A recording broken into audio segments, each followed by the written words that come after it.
This happened to me a couple of years back, and honestly, I've been kinda hesitant to share it because it feels so outlandish, yet it was terrifyingly real. It was one of those spontaneous decisions my roommate Alex and I made after acing our midterms. We were both pretty stressed out from studying and needed to let off some steam. Plus, our apartment had this perfect layout for hosting parties with a spacious living room that opened up to a decent-sized balcony. We figured, why not? We sent out invites, nothing too big, just to our close circle and a few folks from our classes, expecting maybe 15 people tops. But word got out, and suddenly we were looking at a crowd of maybe 30 or more, crammed into our not-so-huge-after-all apartment. Music blaring, people dancing, the usual party chaos. It was fun at first. As the night went on, I noticed this one guy I'd never seen before. He was kind of keeping to himself, which wasn't weird in itself, but he was just off. He wasn't talking to anyone, just nursing his drink and watching. I figured he was a friend of a friend who maybe didn't know a lot of people there. I made a mental note to check in with him later, make sure he was okay. But then I got distracted. Fast forward a couple of hours. The party's in full swing, and I've completely forgotten about the guy. That is until I went to grab another drink from the kitchen and found him standing there, staring into the fridge. "Looking for something?" I asked, trying to sound friendly. He just slowly turned his head towards me, smiled in this really unsettling way, and said, "Just observing." Okay, weird, but whatever. I brushed it off and went back to the party. But then things started to get strange. Items from the kitchen began to go missing. A knife from the block, a bottle of wine we hadn't opened yet. People were getting too drunk, too fast, as if the alcohol was hitting harder than it should. I started to feel this unease settling over me, this sense that something was very wrong. I decided to look for Alex, thinking maybe it was time to start winding the party down. That's when I noticed the balcony door was wide open, which was strange because it was pretty chilly out. I walked over to close it and almost had a heart attack. The weird guy was standing on the balcony, just on the other side of the glass door, staring in at the party with that same creepy smile. I opened the door, asking him if he was okay, but he didn't respond, just kept smiling. Then, without warning, he leaned in close and whispered, "Isn't it thrilling?" Before suddenly darting off into the night, climbing over the balcony railing and disappearing. I rushed to the edge, half expecting to see him lying on the ground below, but he was gone, vanished. The party died down pretty quickly after that. People left, and Alex and I were left to deal with the aftermath. We found the missing knife and wine bottle tucked away in a corner of the balcony, hidden behind a potted plant. It was like he'd been planning something, but what? We never found out who he was or why he was there. No one seemed to know him or even remember inviting him. It took us a while to feel comfortable in our own apartment again, especially at night. I kept expecting to see that guy's face pressed up against the window or find him standing on our balcony. But he never came back. Sometimes I wonder if he was just a really disturbed party crasher, or if we narrowly avoided something much darker. Either way, it's a party horror story I'll never forget.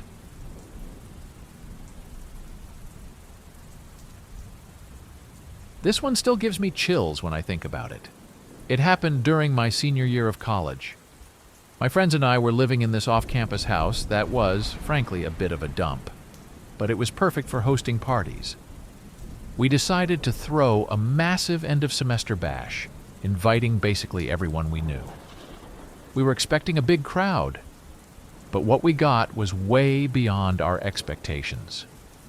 The place was packed, music blaring, people dancing, drinks flowing, the works. About halfway through the night, a fight broke out in the backyard.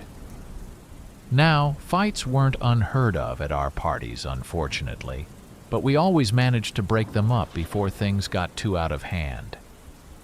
This time, though, it was different. It was way more violent, and the guy causing the trouble was someone none of us recognized. He was this massive dude, easily over 6 feet tall, and he was just out of control, throwing punches left and right, screaming incoherently. It took 5 of us to finally subdue him, and even then, he managed to throw me and another friend to the ground with pretty much no effort. Once we had him somewhat under control, we tried to figure out who he was and why he was so enraged. Turns out, he wasn't even here for the party. He was looking for his ex-girlfriend, who used to live in the house before us. In his drunken state, he must have thought she still lived there and got aggressive when he couldn't find her. We called the cops because at this point, it was way beyond anything we could handle. When they arrived, it got even crazier. The guy tried to fight the cops, which, as you can imagine, didn't go well for him. They managed to handcuff him and started leading him away. But then one of the officers paused and did a double take at the guy. Here's where it gets really wild. The cop recognized him as a suspect in a string of violent burglaries in the area. They'd been trying to catch this guy for months. Our party fight led them right to him. The entire backyard turned into a makeshift crime scene. They took our statements, and suddenly our end-of-semester party was part of a criminal investigation. The aftermath was surreal. Our house was talked about for weeks, not because of the party, but because we'd inadvertently helped catch a wanted criminal. It was a mixture of pride and pure shock. We were just trying to have a good time and ended up getting way more than we bargained for. Looking back, it's insane to think about how dangerous the situation was. We were just college kids, not prepared to deal with something like that. It's a reminder that you really never know who might show up at your door, especially when you're throwing a party in a college town. That night could have ended much differently, and I'm just grateful it didn't.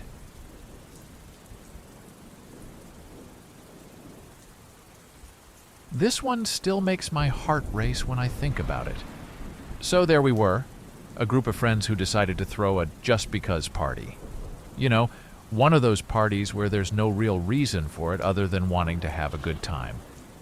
We had the usual setup, plenty of snacks, a killer playlist, and enough drinks to keep everyone happy well into the night. We even had a bonfire going in the backyard to give people a place to chill away from the music. Everything was going great. People were laughing, dancing, and enjoying the fire outside. That is until someone noticed that one of our friends, let's call him Mike, was missing. At first, we figured he'd just gone off with someone, maybe needed some air or a break from the party. But when an hour passed and there was still no sign of Mike, we started to worry. A few of us decided to search the house and the surrounding area, thinking maybe he'd had too much to drink and passed out somewhere. But he was nowhere to be found. That's when panic started to set in. It was unlike Mike to wander off without telling anyone, especially in his state. As we were deciding what to do next, someone screamed from the front yard.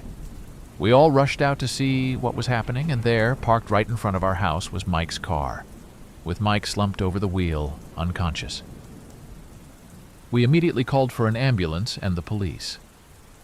It turned out Mike had been attacked by someone he didn't know when he went to his car to grab his phone charger. The attacker had hit him on the head and tried to rob him, but for some reason left him in the car instead of taking off with it. Mike was rushed to the hospital with a concussion and a few other minor injuries, but thankfully he was okay in the end. The police managed to catch the attacker a few days later, thanks to some security footage from a neighbor's house that caught the whole thing on tape. The realization that something so violent could happen right outside our fun, carefree party was a sobering thought. We were just lucky that Mike wasn't more seriously hurt. and that the attacker didn't decide to take his violence into the party itself. That party quickly went from one of our best nights to one of our worst, and it's a night none of us will ever forget. It changed the way we thought about hosting parties and made us all a lot more aware of our surroundings, even in familiar settings.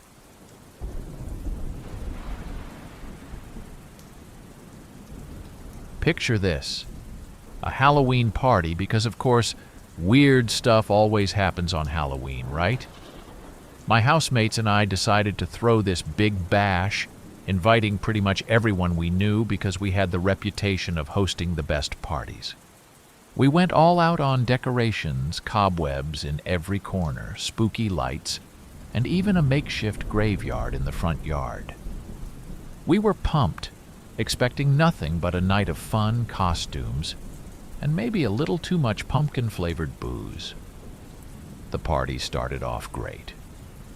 Our place was packed, the costumes were on point, and the vibe was just electric. A couple of hours in, though, things took a turn for the bizarre. One of my housemates, let's call her Lisa, had set up this little Ouija board station in a quieter part of the house, thinking it would be a fun, spooky thing for people to mess around with.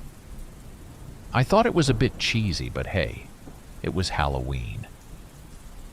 Most of the night, the Ouija board was just a novelty. People would ask it silly questions, laugh, and then move on. But then, this group of people, some of whom I vaguely recognized from my classes, decided to give it a serious go. They were super into it, asking it all sorts of questions about the future, and at first it was all in good fun. But then the mood shifted. The planchette started moving more aggressively, spelling out things that were disturbing.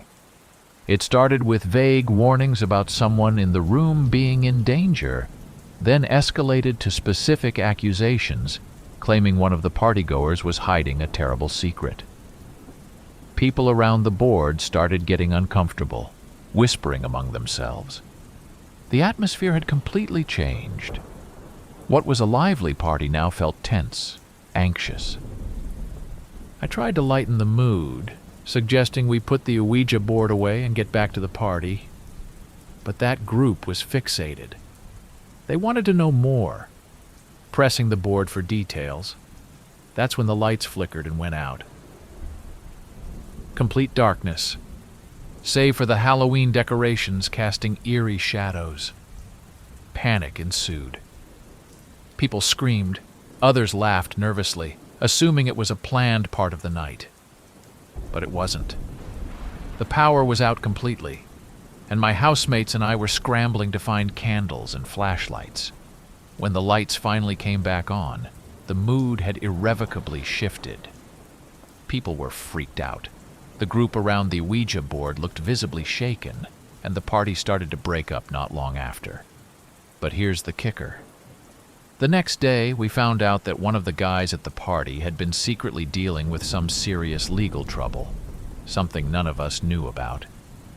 It was eerily close to what the Ouija board had been hinting at. Whether it was a bizarre coincidence or something more, it left us all with a deep sense of unease. We never found out what caused the power outage.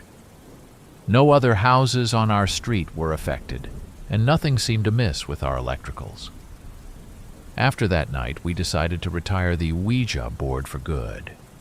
It was just too close to real horror for our liking. To this day, we talk about that party with a mix of fascination and fear, wondering if we'd somehow invited something into our home or if it was all just an unsettling series of coincidences. Either way, it's a night none of us will ever forget. Thank you for watching. If you found these stories gripping, don't forget to subscribe for more spine-tingling content. For another hair-raising tale, check out our suggested video. And if you're hungry for more eerie encounters, dive into our playlist featuring similar chilling narratives.